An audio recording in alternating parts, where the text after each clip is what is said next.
Cuma maka Allah, kita mungkin tidak semuanya mampu untuk mendaftarkan haji.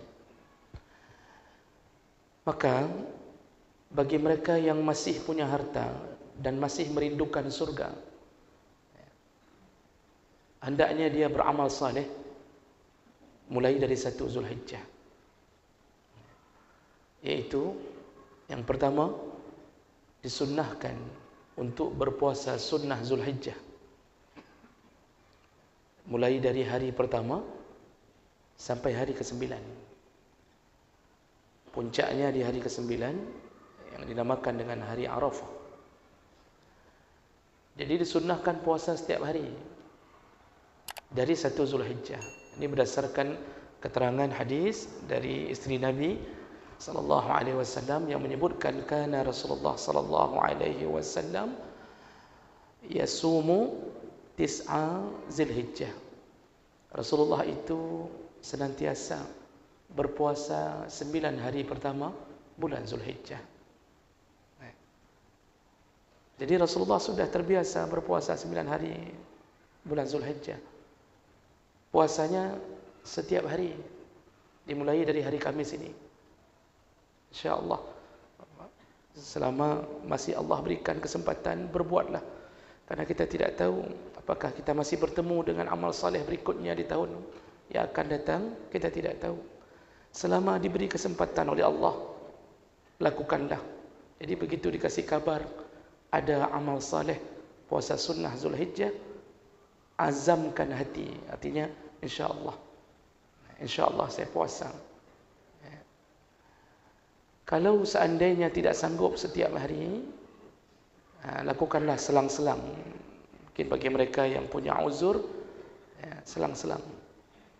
Hari ini puasa, hari Kamis ini insyaAllah. Rupanya tidak sanggup setiap hari, maka hari Jumaat dia tidak puasa. Sabtu juga tidak puasa. Minggu tidak puasa juga. Senin enggak puasa, terus sampai terakhir enggak puasa-puasa. Ini bukan orang yang rencana untuk menambah amal. Jadi jemaah maka Allah tidak sanggup juga, peliharalah Senin dan Kamis yang ada di dalam 9 hari itu ditambah dengan hari Arafah. Tidak sanggup juga, paling kurang minimal lakukanlah puasa di hari ke-9, yaitu hari Arafah. Rasulullah berkata dalam hadis yang sahih, siyamu yaumi Arafah, barang siapa yang berpuasa di hari Arafah, di satu hari itu, ahtasibu ila Allah, aku bermohon kepada Allah, ahtasibu ala Allah ayukaffira lahu as-sanah qablah was-sanah ba'dah. Aku bermohon kepada Allah agar orang yang berpuasa di hari Arafah diampunkan dosa-dosanya setahun sebelum dan setahun sesudah. Kata Rasulullah. Ada yang mengira bahawa setahun sesudah itu, habis puasa Arafah, setahun berikutnya sudah diampunkan dosa. Jadi dia boleh main game judi lagi. Jadi kalau ditanya sama orang, kenapa kamu mulai main lagi? Kok dah mulai main lagi? Lalu dia berkata, santai, kemarin udah puasa Arafah, setahun ini udah diampunkan Allah. Jadi ada yang model berpemahaman begitu. Padahal dalam syarah hadis yang dimaksud oleh Nabi, setahun sebelum diampunkan dulu setahun. Lalu ba'dah, setelah diampunkan setahun, ditambah bonus setahun lagi setelah itu. Jadi maksudnya, satu hari saja kita dapat puasa Arafah, diampunkan dosa 2 tahun. 2 tahun, Pak. Dan tentu yang dimaksud di sini adalah dosa-dosa kecil. Bisakah diampunkan dosa besar? Bisa. Kalau seandainya perjalanan hidup kita ketika berpuasa Arafah itu, kita sedang menjalani proses taubat. Jadi ada syarat-syarat taubat, tidak mengulangi maksiatnya, maka semua dosa-dosa besar ikut gugur bersamaan dengan puasa itu, kalau diiringi dengan taubat. Selanjutnya jemaah mereka Allah, perlu juga kita ketahui bahawa puasa Arafah kalau ditelusuri berdasarkan sejarah dan dalil, itu tidak ada hubungan dengan wukuf di Arafah. Ya, karena pemahaman hari ini yang terbangun bahwa puasa Arafah itu berhubungan dengan wukuf. Padahal kalau kita membaca lebih dalam, puasa Arafah tidak ada hubungan, tidak ada sangkut paut dengan wukuf di Arafah. Jadi ada sebahagian orang yang menggantungkan puasa Arafah ke jadual wukuf, lalu dia ketika berbeda hari dengan hari 9 Zulhijjah dengan di tanggal di negaranya berbeda dengan hari wukuf, maka dia mengikuti hari wukuf. Padahal keterangan seluruh ulama yang menyebutkan bahawa puasa Arafah itu sudah disyariatkan di 2 Hijriah, tahun kedua Hijriah, bersamaan dengan syariat beberapa amalan yang lain, termasuk salat, dan puasa Zulhijjah itu, puasa Arafah disyariatkan di saat itu. Sedangkan wukuf di Arafah baru terjadi tahun ke-9 Hijriah. Maka Nabi berhaji, haji wada', itulah haji terakhir Nabi, dan di situ baru ada wukuf. Jadi sebelum wukuf itu ada, ini syariat ini telah dijalankan oleh Rasulullah dan para sahabat. Buktinya ada beberapa hadis yang sangat kuat. Ketika Rasulullah haji wada', ketika sedang wukuf, disebutkan bahawa sahabat saling berbisik-bisik. Mereka melihat Nabi, apakah Nabi puasa atau tidak? Apakah Nabi puasa atau tidak? Jadi berbisik-bisik, tapi tidak berani bertanya kepada Nabi. Lalu Ummu Haris, kalau saya tidak salah dalam hadis itu, mengantarkan Nabi satu susu, satu gelas susu diantarkan ke Nabi. Di hadapan para sahabat, Rasulullah meminum susu tersebut. Lalu baru sahabat tahu ternyata Nabi tidak puasa ketika sedang wukuf. Ibnu Hajar Al-Asqalani yang mensyarah Sahih Bukhari mengatakan, keraguan-raguan sahabat, bisikan-bisikan antara sahabat mempertanyakan Nabi puasa atau tidak, itu menunjukkan sebelum terjadinya wukuf sudah hari menjadi kebiasaan Nabi puasa sebelumnya. Sehingga mereka bertanya-tanya, ini Nabi puasa tidak ni? Apakah Nabi puasa seperti tahun-tahun yang lalu atau tidak? Jadi seandainya terjadi perbedaan matla', jadi kalau hilal di sini berbeda dengan hilal di Arab Saudi, maka salah satu metode untuk menghitung adalah ikhtilaful matali', berbeda matla', maka tidak mengapa. Seperti halnya hilal dalam Ramadan pernah terjadi dalam hadis Quraib, antara Syam dan Madinah ternyata berbeda hilal. Maka yang Syam berpuasa hari itu, yang Madinah berpuasa di hari yang lain, dan itu bisa terjadi. Maka tidak wajib menyandarkan diri pada wukuf di Arafah. Bisa saja perbedaan hari raya terjadi, Pak, dan itu wajar terjadi. Yang lebih aneh, orang yang paling keras berbicara nanti biasanya kadang-kadang adalah orang-orang yang tidak korban, tidak salat hari raya, tapi duduk di kedai kopi, oh Masya Allah berdebat. Jadi dia tidak melakukan amal saleh apapun. Itu mudah-mudahan tidak terjadi pada kita. Sedangkan puasa tarwiyah itu ada hadis, tapi para ulama menyebutkan hadisnya palsu, tentang kesunahan puasa hari tarwiyah. Lalu ada yang mengatakan hadisnya mungkar, ada yang mengatakan hadisnya dhaif jiddan. Wallahu alam. Tapi tidak dikuatkan meniatkan khusus di tarwiyah. Tapi puasa Arafah, maka berniat khusus hari Arafah. Ini amalan saleh yang pertama yang bisa kita lakukan di dalam bulan Zulhijjah ini. Kemudian termasuklah amalan-amalan umum, sedekah, perbanyak takbir, istighfar, berdoa, perbanyak solat-solat sunnah. Yang jarang bangun solat tahajud, tahajudlah. Kenapa? Rasulullah sallallahu alaihi wasallam itu pernah menyebutkan di dalam salah satu hadis, ya, riwayat Ahmad, Bukhari dan Tirmizi, kata Rasulullah, ma min ayyam al-amal as-salih fiha ahabbu ila Allah Ta'ala min hazihi al-ayyam, yakni ayyamul ushr. Kata Rasulullah, tidak ada hari-hari yang orang berbuat amal saleh di dalamnya yang lebih dicintai Allah kecuali mereka yang beramal di 10 hari pertama bulan Zulhijjah. Lalu ada sahabat yang kemudian bertanya ke Nabi, karena bahasa Nabi enggak ada amalan yang lebih hebat yang dilakukan kecuali mereka yang beramal di 10 hari pertama bulan Zulhijjah. Tentu mengundang pertanyaan. Sahabat kemudian bertanya, qalu ya Rasulullah, walal jihad fi sabilillah. Ya Rasulullah, apakah yang engkau maksud itu pahala orang yang beramal 10 hari pertama bulan Zulhijjah bisa mengalahkan pahala jihad? Karena dalam kepala sahabat itu jihad itu sudah paling tinggi. Jadi aneh mendengarkan ada yang tidak ada yang lebih dicintai Allah kecuali yang beramal 10 hari pertama. Jadi mulai pertanyaan, apakah yang mengalahkan pahala jihad? Apa jawaban Nabi sallallahu alaihi wasallam? Wala jihad fi sabilillah. Yang berjihad pun bisa kalah pahalanya.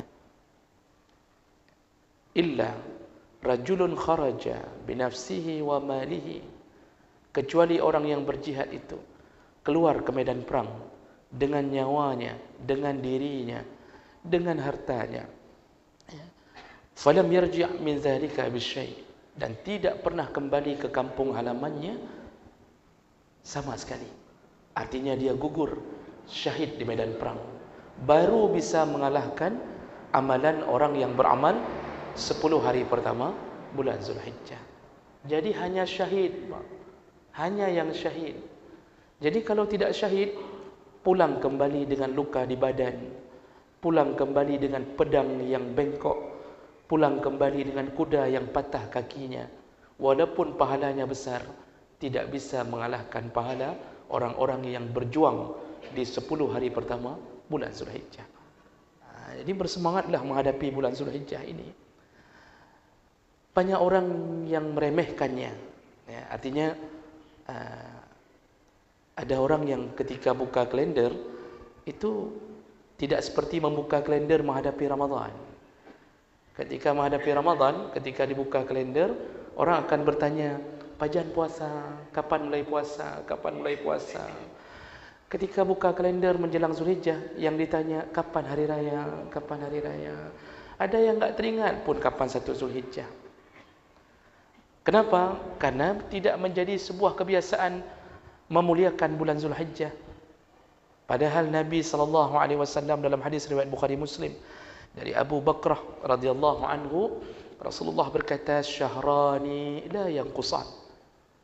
2 bulan, di dalam 12 bulan ada 2 bulan, la yanqusan, pahalanya sama besarnya, tidak berkurang antara 1 dan 2. Jadi kalau bahasa kita sebelah 12. Kata Rasulullah, ada 2 bulan yang sama besar pahalanya. Apa dia? Yang pertama syahr Aid. Dua-dua bulan itu ada hari raya di dalamnya, yaitu Ramadan wa Zulhijjah. Bulan Ramadan dan Zulhijjah. Jadi bersaing ini. Kemuliaannya berbeda, namun pahalanya sama. Sama besarnya. Jadi Nabi sudah menjaminkan itu dalam hadis yang sahih ini. Maka oleh karena itu, Bapak Ibu yang Allah muliakan, pertama sekali, mari kita jalankan puasa semampu mungkin. Semampu mungkin. Dan saya belum dapatkan kabar dari panitia masjid, apakah ada bukaan bersama? Ada, insyaAllah. Baik, jadi ada insyaAllah yang berpuasa Zulhijjah mulai hari Kamis ini, seterusnya sampai hari ke-9 disediakan berbuka bersama di masjid kita ini.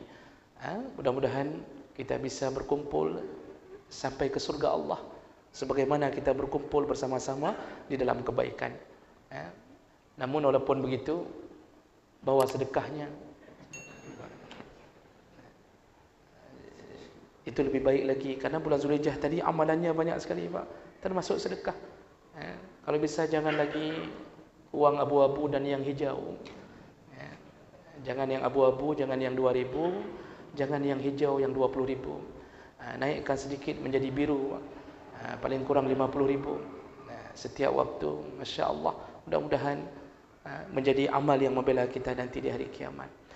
Nah, khusus bagi ibu-ibu yang berpuasa sunnah Zulhijjah, karena ini puasa sunnah, salah satu syarat bagi perempuan, itu syarat bagi para isteri, yaitu izin dari suaminya.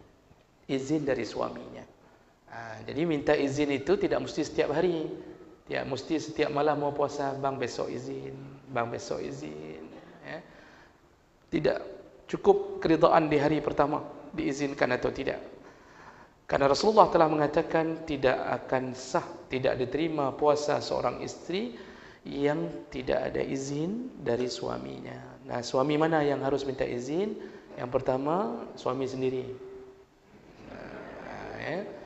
Jangan minta izin sama suami orang, Pak. Suami sendiri. Yang kedua, yang harus dimintakan izin adalah suami yang ada di tempat.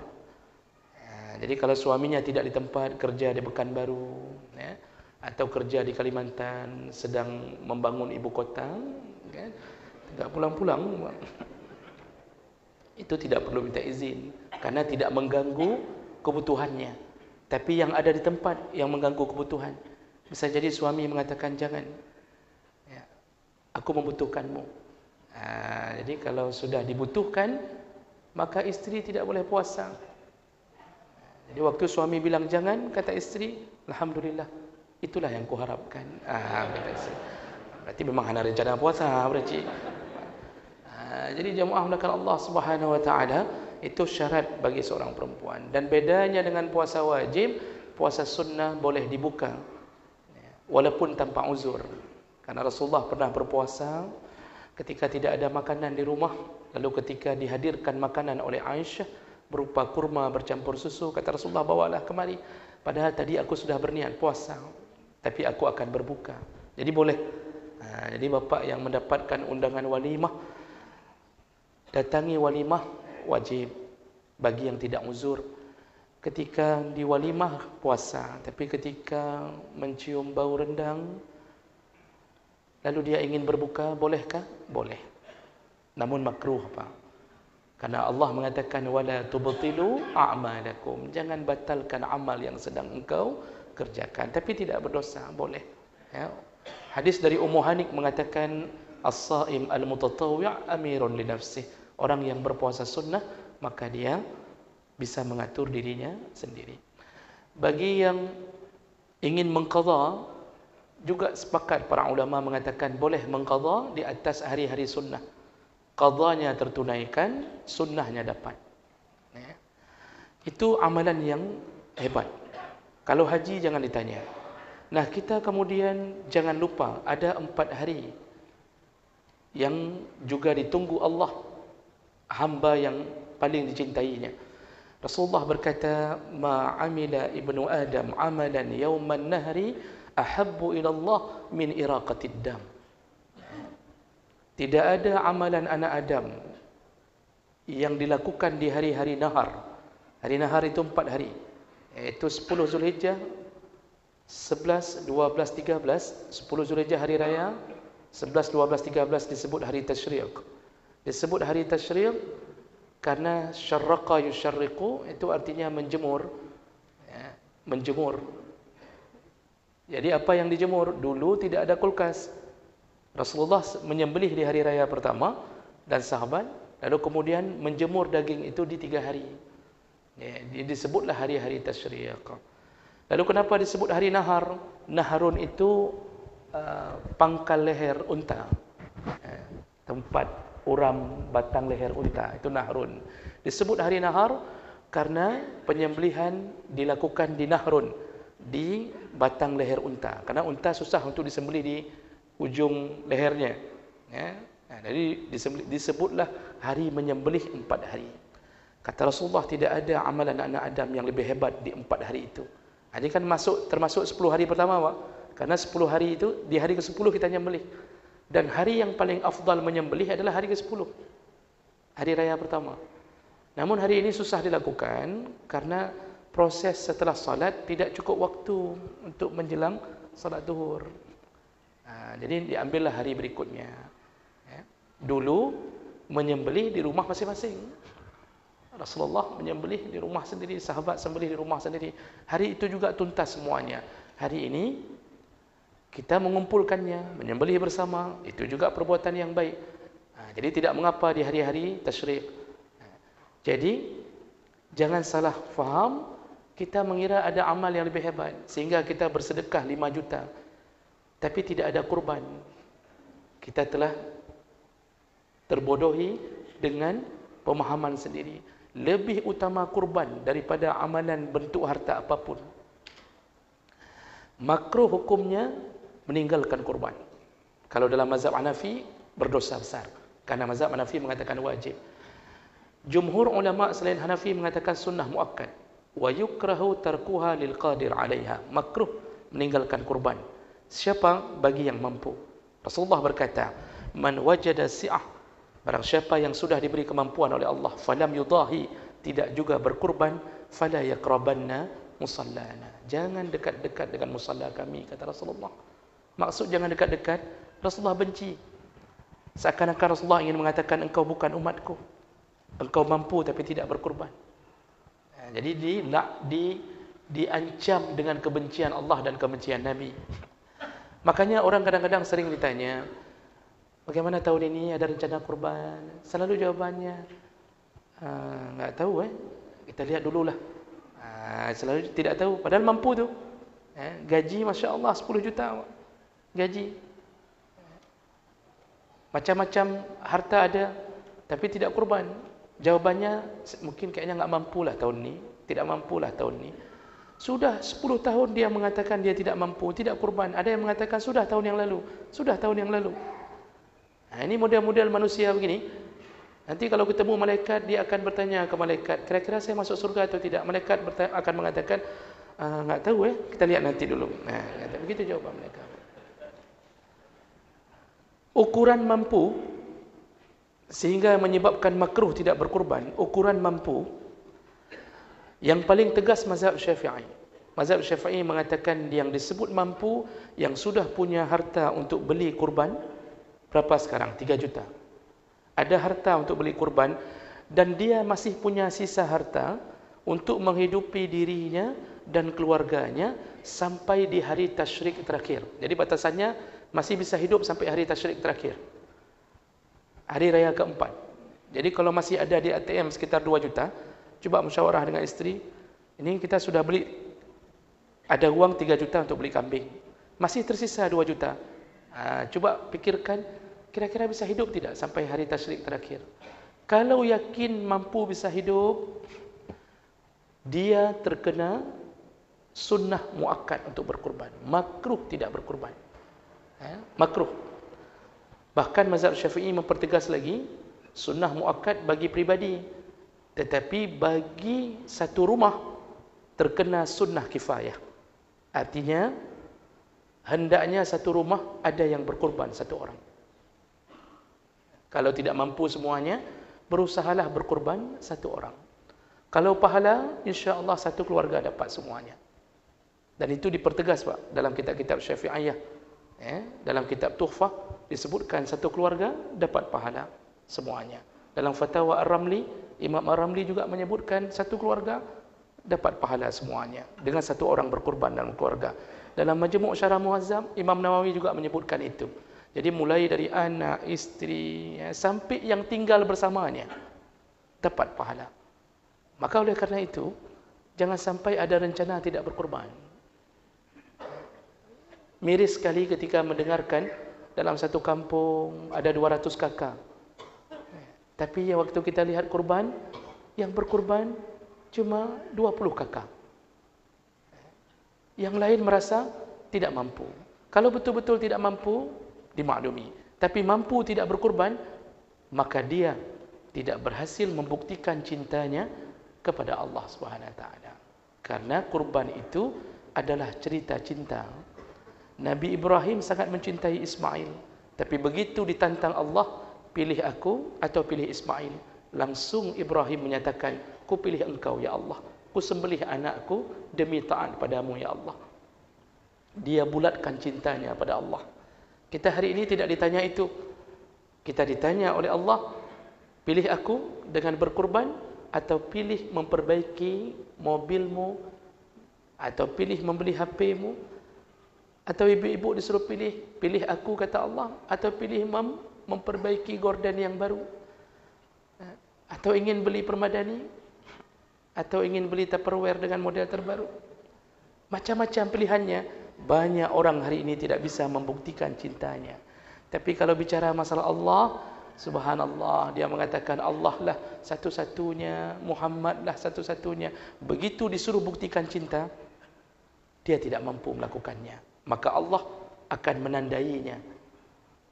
Allah menandainya. Ini hamba diberi nikmat bertahun-tahun, sekali diminta buktikan cinta, dia tidak buktikan. Ini kan sama, Pak. Seperti seorang istri yang selalu mendengarkan kalimat dari suaminya, I love you, miss you, baby, yang, pupu Pak, hobi, macam-macam dumian. Tapi suaminya tidak pernah membawa pulang satu martabak pun. Jadi cuma kalimat-kalimat saja. Mie goreng tidak pernah bawa, martabak tidak pernah, musim durian, dia cuma bawa pulang baunya saja.